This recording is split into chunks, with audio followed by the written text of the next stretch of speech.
O trabalhador brasileiro possui hoje seu código de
É um regime em que aqueles que dirigem a nação recebem um mandato popular, quer dizer, recebe por meio da eleição uma representação popular.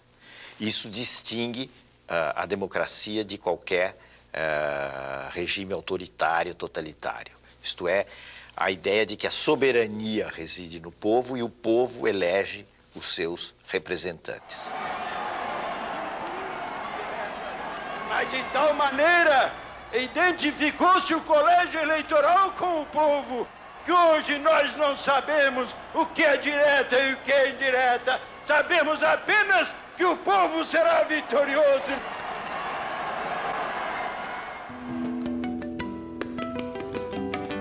A morte do Tancredo levou à chegada ao poder do vice-presidente, que tinha sido eleito, José Sarney.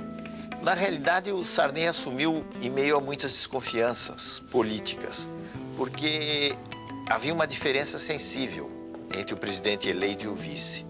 O Tancredo era um homem moderado politicamente e que vinha longamente combatendo o regime autoritário. Então, ele tinha um crédito de confiança grande.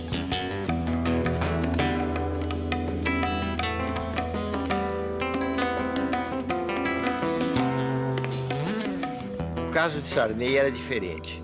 Era ainda recente sua saída da arena antes de chegar à presidência da República.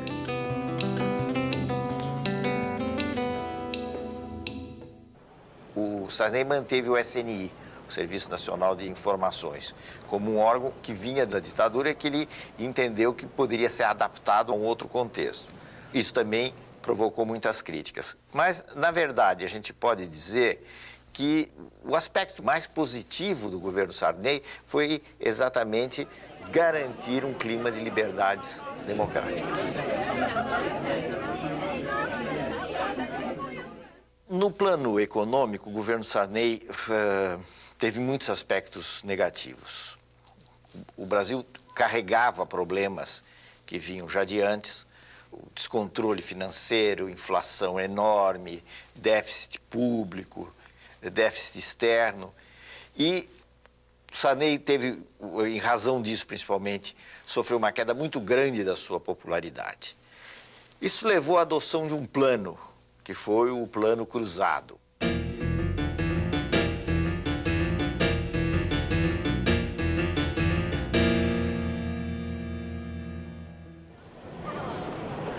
Se propôs um aumento imediato de salários, um congelamento de preços, e essas duas coisas juntas não funcionaram. Quer dizer, o congelamento mais o aumento salarial levou a uma busca de bens de consumo enorme por parte da população. Foi um momento de euforia, vamos dizer assim, da sociedade.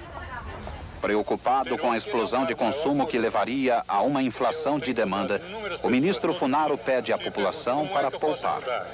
E a forma de ajudar é poupando. Se eles consumirem um pouco menos, nós estamos consumindo 30%, 40%, 50% acima do ano passado. Vamos consumir um pouquinho menos para dar mais tempo para que as empresas produzam mais. E guarda esse dinheiro na poupança. É uma grande forma de ajudar o Brasil.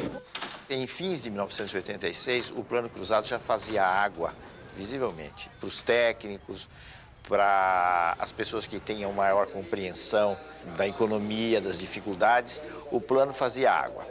Agora, isso não era ainda claro para o conjunto da população.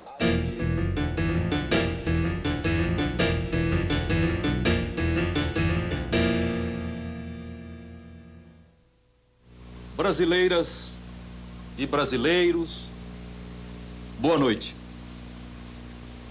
Amanhã é uma data histórica para o nosso país. Será promulgada a nova Constituição brasileira. A gente deve identificar algumas coisas positivas e várias coisas negativas na Constituição de 88. A nação quer mudar, a nação deve mudar, a nação vai mudar. A Constituição pretende ser a voz, a letra, a vontade política da sociedade rumo à mudança. Que a promulgação seja nosso grito. Mudar para vencer. Muda, Brasil! Muda, Brasil! O aspecto positivo foi o aspecto de querer assegurar os direitos dos cidadãos de uma forma muito ampla. O direito de obter informações nos órgãos do Estado, por exemplo, o direito das minorias, o direito dos índios, como nunca existia no passado, foram alguns exemplos dos lados positivos da Constituição. O lado negativo foi o detalhamento excessivo da Constituição. Quer dizer, a Constituição entra em detalhes de direitos trabalhistas, de direitos de maternidade, etc., que não são questões próprias de uma Constituição. O senhor votou em que nome? PRD. Partido Democrático Popular. PDP? PDP. SDB. Do ponto de vista partidário, as alterações que ocorreram foram uma cisão no PMDB, com a formação do PSDB. O partido é como que um cais. Os que chegam são motivo de alegria. Os que partem, de saudade precoce. Nós vamos ser um partido da reforma social, sim. Nós vamos fazer as reformas. O governo anuncia o Plano Cruzado 2. Além de medidas de estímulo à poupança, o novo pacote trouxe novos preços e mais impostos. Os mais atingidos com as medidas compulsórias são os assalariados de classe média. Despenca da noite para o dia a popularidade do governo.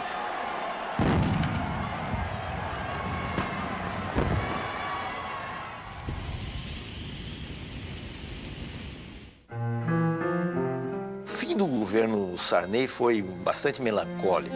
O Brasil acabou decretando uma moratória, quer dizer, deixou de pagar a sua dívida externa. E, ao contrário do que muita gente pensa, isso representou um sério golpe nas finanças brasileiras. As eleições na sucessão do presidente Sarney surgiram vários nomes. Brizola naquele momento, teve o seu, digamos assim, o seu apogeu como candidato à presidência da República.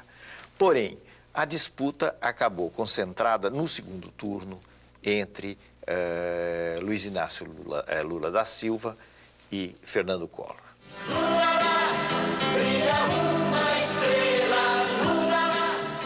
Lula era uma figura que vinha do movimento da luta dos trabalhadores do ABC, um importante líder sindical, ganharam um prestígio muito grande e, tendo como instrumento o PT, o seu partido, o Partido dos Trabalhadores, chegou a ter uma dimensão nacional que, àquela altura, era bem maior do que o próprio partido. Se nós não soubermos, nesse instante, saber quem é que está querendo que a sociedade brasileira avance e quem é que está querendo promover um retrocesso na sociedade, o povo brasileiro poderá cometer um equívoco muito grande nas eleições de 89.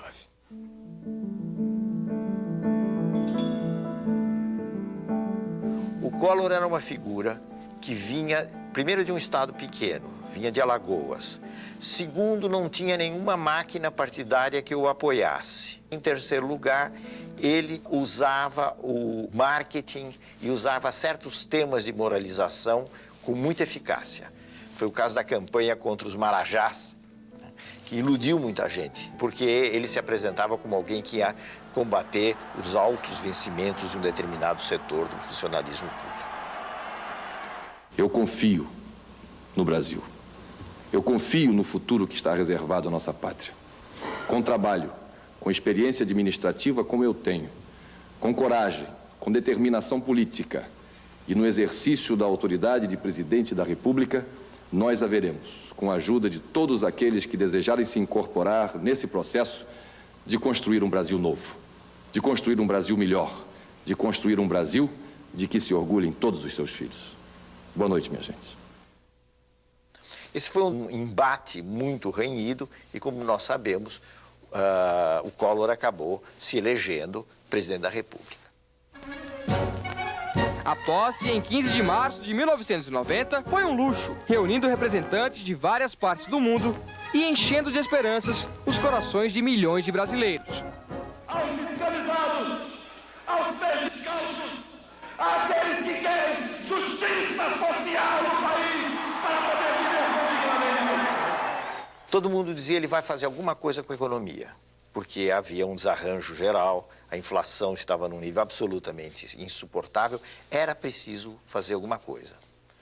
E o Collor dizia, eu tenho uma bala só no combate à inflação.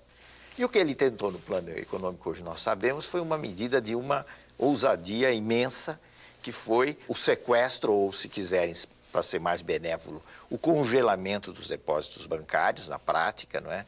E, inclusive, abrangendo poupança, outras formas de rendimento, etc. O plano Collor provocou um choque, vamos dizer assim, na população. Houve realmente uma queda pronunciada da inflação, mas essa espécie de plano milagroso, ao longo do tempo, foi se revelando muito menos milagroso e conduzindo o país às dificuldades econômicas. Primeiro, a uma recessão. A recessão poderia até levar a um reequilíbrio, mas não houve sequer tempo do reequilíbrio, porque o Collor foi tomado por uma onda de críticas no plano político que acabou levando ao impeachment. Na verdade, o governo Collor combinou medidas modernizadoras com um imenso grau de corrupção. O escândalo da corrupção gerou um movimento formado principalmente por jovens de classe média, exigindo o impeachment do presidente, afinal aprovado pelo Congresso.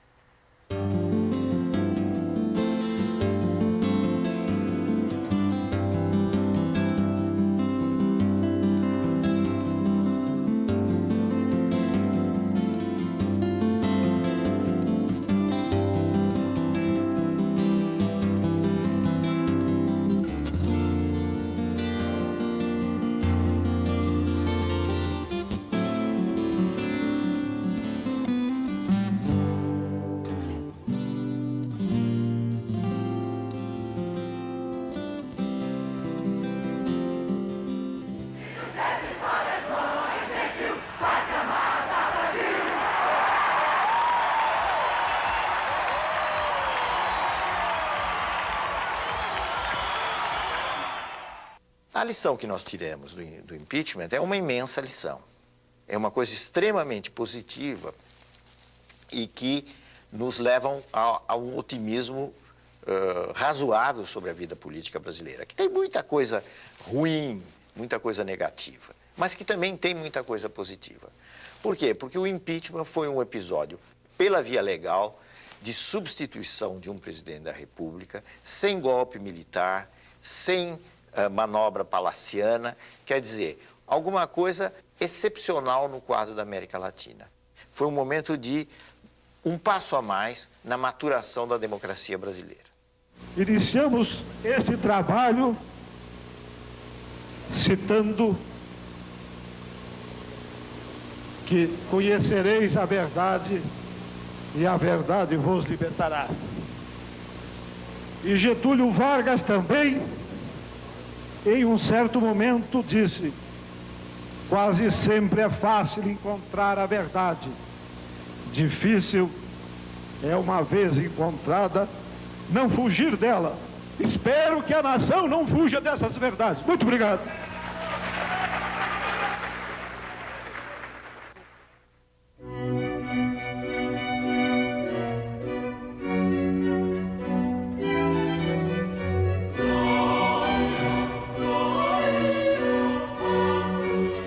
No plano mundial, um dos acontecimentos mais importantes e que se reflete em todos os países, portanto no Brasil também, foi a crise da União Soviética e o fim da União Soviética. O fim, simbolicamente, foi representado pela queda do Muro de Berlim. Com o fim da União Soviética, a crise na Rússia, o que nós tivemos foi o fim da Guerra Fria, que dividia o mundo em dois campos e alterou muito as relações políticas no mundo, e o início de um processo que nós podemos chamar de plena hegemonia americana. A globalização é uma interpenetração, digamos assim, econômica e financeira que se dá em todo o mundo, não de uma forma igual, porque existe um centro hegemônico da globalização, que são os Estados Unidos. Mas eu diria que a globalização tem possibilidades positivas.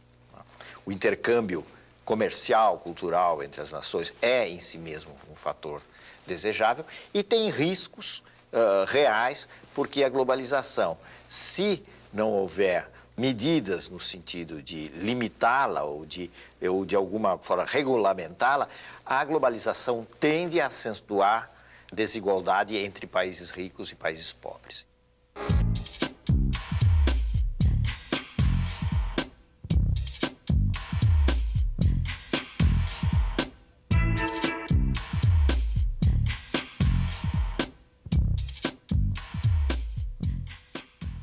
São as surpresas, os paradoxos da vida política que levaram Itamar Franco ao poder, como tinham levado Sarney ao poder. Nesse caso não havia a morte de um presidente, mas havia o impeachment de um presidente que era o Collor. Itamar era uma figura que vinha dos quadros do velho MDB, dos quadros da oposição, e que encontrara uma chance de subir na política mais, como candidato a vice do Fernando Collor.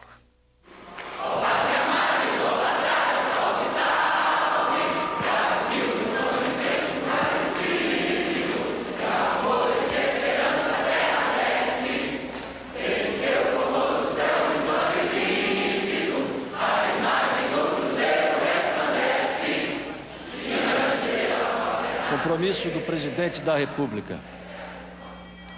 Prometo manter, defender e cumprir a Constituição, observar as leis, promover o bem geral do povo brasileiro, sustentar a união, a integridade e a independência do Brasil.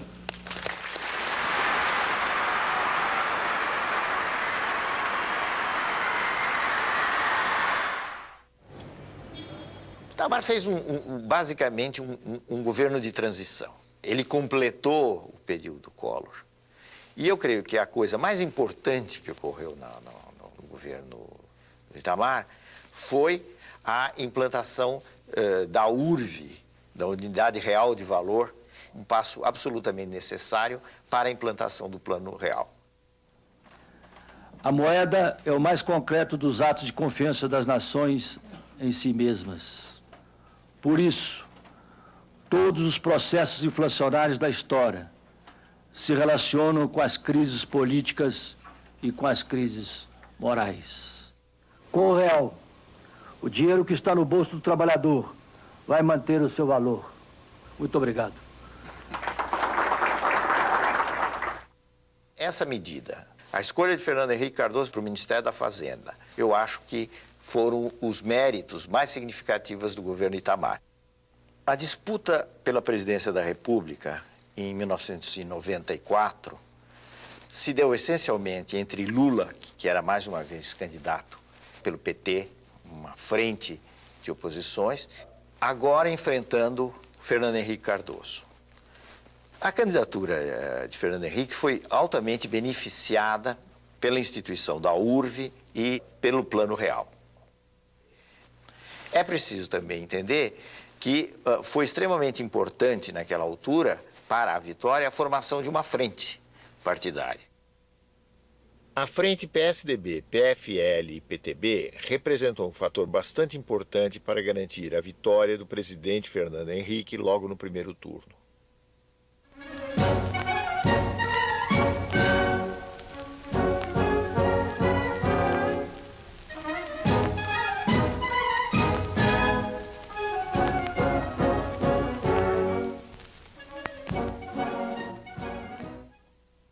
O Plano Real apresentou muitas diferenças com relação a planos anteriores.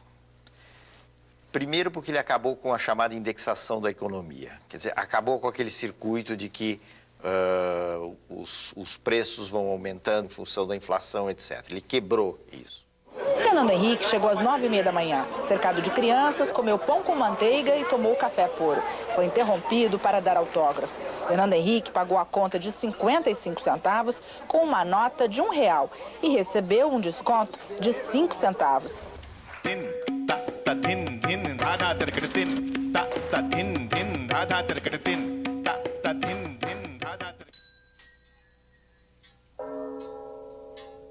A partir dos anos 80, em todos os países da América Latina, ocorreu o que se chama uma crise do Estado, uma crise das funções que tinham sido as funções tradicionais do Estado. Quais eram essas funções tradicionais, que vinham, digamos, de 1930 para frente? Eram as funções de um Estado que tinha um papel importante de financiar a economia, financiar o desenvolvimento econômico, controlar, ser dono, inclusive, de empresas nas áreas estratégicas. Tudo isso levando a um desenvolvimento que tinha o Estado como eixo. No caso brasileiro, a tentativa de mudar esse modelo do Estado, tornando mais flexível, privatizando serviços, começou de uma maneira muito tímida no governo Sarney. Avançou algo no governo Collor, mas foi no governo Fernando Henrique que se deram as privatizações de empresas importantes. Declaro vendida as ações da Teleste Participações S.A. pelo valor de R$5.783 bilhões, com ágio de 64,28%. Então, as privatizações são um fenômeno dessa reavaliação, dessa mudança das funções do Estado, pensada em termos diferentes do que se tinha no passado.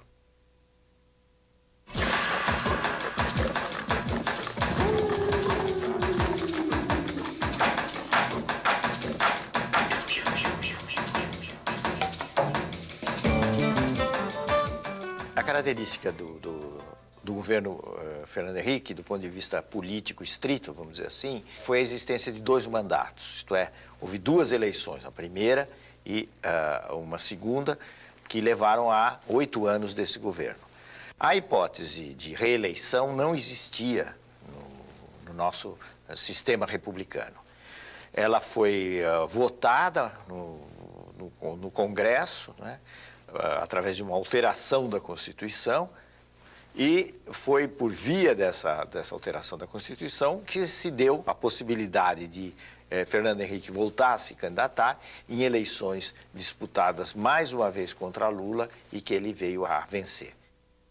O primeiro mandato foi basicamente a consolidação inicial do Real e as reformas da Constituição e a tentativa de fazer algumas reformas que são necessárias, da Previdência, da administração pública, etc. Bom, essa tentativa foi frustrada até certo ponto, porque a reforma da Previdência não foi feita. Então, eu diria que nós avançamos bastante no primeiro mandato, né, no que diz respeito à parte econômica, quebra de monopólios, etc. Bom, o segundo já foi caracterizado pelas turbulências da globalização, porque ele se iniciou sob a crise do México, que foi em 98, 99. E foi uma crise atrás da outra. Então, qual foi o trabalho no segundo mandato? A despeito de tudo isso, manter o Brasil razoavelmente bem. Apesar das turbulências, crescemos pouco, mas crescemos. No conjunto, o mais importante para mim é outra coisa. É democracia e é um clima de respeito, de tranquilidade. Um clima que permitiu e permite que as pessoas exponham seus pontos de vista com toda a liberdade. Eu acho que isso é importante para que o Brasil possa realmente ser uma democracia, que não é fácil, por causa da desigualdade e da pobreza. As privatizações funcionaram em alguns casos, em outros não. Houve esse clima de maior responsabilidade do Estado. O gasto vinculado com a arrecadação, não se gasta o que não se tem. Né? Isso é a lei da responsabilidade fiscal. Esses são os aspectos, digamos assim, mais positivos de todo esse período. Mas o governo Fernando Henrique Cardoso teve grandes méritos na projeção do Brasil no exterior, na consolidação das instituições e como exemplo de afirmação definitiva da democracia no país. Alô, Marciano. Alô, Marciano. Câmbio. Alô, Planeta Vermelho. Agora, o Brasil continua um país desigual. Os níveis das diferenças não foram quebrados, isso não é fácil. Houve uma redução de desigualdades logo depois do Plano Real. O Plano Real teve esse efeito muito positivo, mas ao longo dos anos, a distribuição de renda voltou a apresentar os mesmos resultados negativos.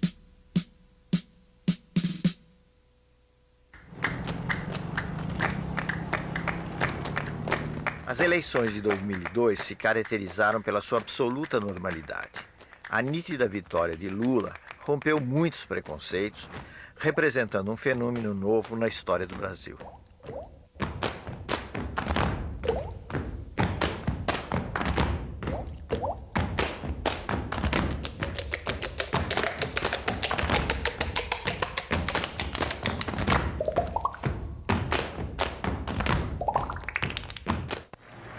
Eu não sou o resultado de uma eleição.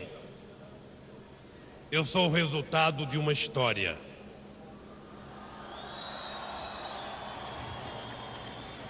Eu estou concretizando o sonho de gerações e gerações que antes de mim tentaram e não conseguiram. O meu papel nesse instante, com muita humildade, mas também com muita serenidade, dizer a vocês que eu vou fazer o que acredito que o Brasil precisa que seja feito nesses 4 anos.